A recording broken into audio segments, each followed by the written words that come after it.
Hello everyone, this is Erez Batat and we're in Consciously High. This is one of those videos that I've added after I've created the program, quite a few months after, and I'm working with people in the Facebook group, and one of them today asked a specific question about the contract creation with the self.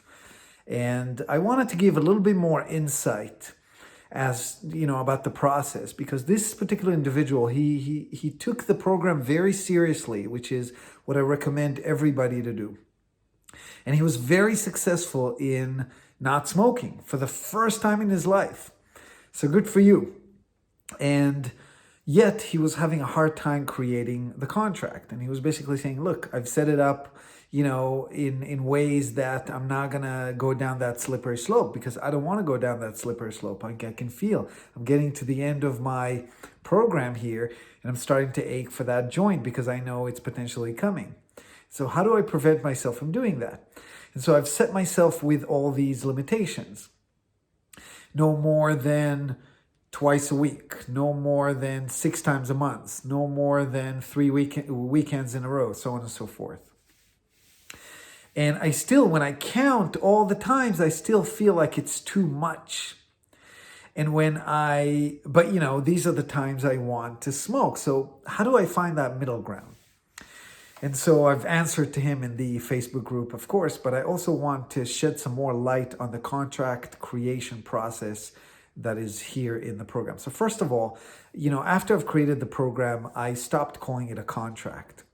And I'm not going to go back and change all the videos, but I'm telling you now, I call it more of a personal constitution. The contract is a temporary solution. It's temporary because we only do it in the meanwhile until we get to a point where we have enough strength in our word to ourselves, to basically use it on an ongoing basis in order to control the amount of cannabis that we consume. And that too is only temporary until we get to the point where we just feel it automatically and we don't even have to use our word. We don't have to say the words. I say the words, I vow. And I'm at a point like that right now. I'm at a point where I don't use a contract. At some point, the contract seemed superfluous. It seemed, unnecessary. And I just started getting to this point where I just feel it. And I say to myself, and I still use the words. It helps me. But I try not to use them if I don't have to. So for example, I had a big lecture last week on Tuesday. It was actually my first lecture in Israel, talking about how the mind works, how our mind creates our perception of time. And I really wanted to be super clear. So about 2 weeks before that, I remember smoking a joint in the porch, and I knew it was coming. And it's 6 p.m. in Israel, just for you to know, my talking clock. Because otherwise I forget to look at the clock, right? I was out there and I felt the resistance to say the words, but I did. I said, I vow that I'm not going to smoke cannabis until after the lecture.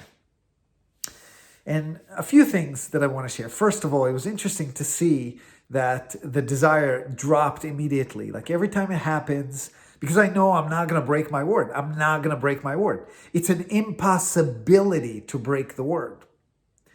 This is what you have to put in your mind. It's an impossibility. If you are debating between smoking, even too much, and breaking your word, I recommend you smoke. Because the word is going to help you later when you start smoking again and feeling, oh my God, I'm going down that slippery slope. Don't say the word unless you're sure that this is what you want. Because the second you say it, put it in your head, you are not breaking that word.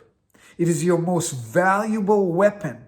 It is the most cherished piece of possession that you have. If you don't have your word, you got nothing. It's okay if you broke it. You just have to rebuild it again. And you don't want to go back to square one, because the word accumulates power as you use it. And so the second I said these words, boom, desire went away. The second thing I noticed is that when the night of the lecture came, And my girlfriend asked me, hey, should we roll some joints? Because she knew, of course, right? She also joined me. She's basically, when I don't smoke, she doesn't smoke because she also doesn't want to smoke that much, right? And she kind of like falls along, right? Whenever, because she knows I have a good balance. She's like, okay, fine, I'm on your schedule. I know this way I'm not going to smoke too much. And every once in a while, I'm going to have every month, usually it's about a 10-day to 2-week break, right? Because it works for me.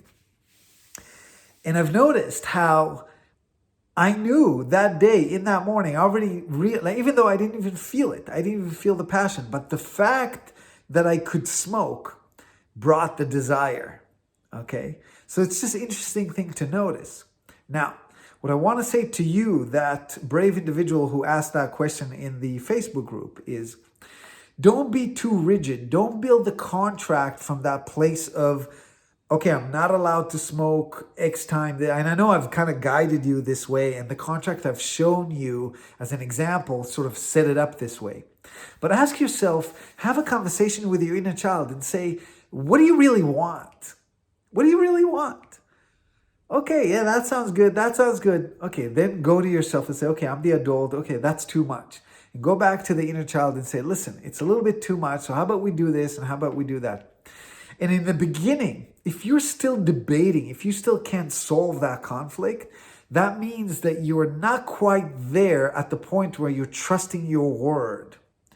And you're not quite there at the point when the inner child trusts the inner adult. Because the inner child says, you're still taking too much from me. And the inner adult says, no, you still want too much. And so the balance is not quite there. Okay. And so what I recommend to you, if you're struggling, whoever you are watching this video, if you're struggling creating the contract, I recommend start small. Create a covenant, create a constitution with yourself for 1 month after the program ends. And say, during this month, all I'm going to do is going to smoke, for example, once every weekend, plus 2 more times where I can choose my timing. And that's it. Keep it simple. Only for 1 month. Hey, you've stopped smoking for however long amount of time. I have somebody here in Israel who I'm working with privately who chose 12 weeks. He's in his week 8.5. Nobody believed, including his wife, that he's going to stop because his name is wrapped around the idea of cannabis. His identity is so associated with cannabis since he was a kid. Everybody knows this dude smokes cannabis. His friends are like, no fucking way, you've stopped smoking. But he did. All right? So doesn't matter how long you stopped, you did it. Set it up for 1 month that you're going to smoke only once every weekend plus twice that you can choose. Right?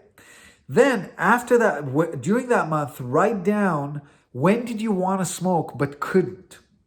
And write down why. Was it just like the desire was there, or was a real valid reason? For example, oh wow, yeah, I forgot that on Wednesday I'm meeting so-and-so and we really love smoking together and it'll be nice to smoke with this dude. Or, oh, my mom comes every Friday. I just like to smoke a little bit before she comes. Okay, because it really helps me to contain her, right? Whatever, right? And you write that down, and then you make a new agreement with yourself for the next 3 months because you have more information, more knowledge. And then you do it for 3 months, and then you go forward. And the fact that you are doing short periods of time is going to really help you, because a part of the conflict between the inner child and the inner adult is because you don't really know what your new habits are going to be like. So you're sort of trying to plan what you're going to do on vacation without even getting to the place yet. Maybe you're going to get there and it's going to be hotter or colder than you think. So you think, oh, I'm going to swim every day. And then you get there and the beach is kind of dirty and it's a little bit chilly. And the best thing to do there is really to go for walks, whatever. So give yourself that chance by setting an agreement only for 1 month. Just chill out, relax, go back easy. But you know that once you set that up, once you're going to say the words, boom, and then gather information, and follow your follow what's going on, and go to the Facebook group and write down your what you're going through. And I'm going to be there to help you. And if not me, usually I'm there. Until now I always commented, but I'm just talking in the future. I don't know when you people are going to see this. There might be other moderators, but there's always going to be somebody there who's going to help you. So that's what I recommend. And good for you for doing the work. Good for you for being here. Good for you for having this issue, because the fact that you're having this issue means that you're taking it seriously. All right. Until the next video.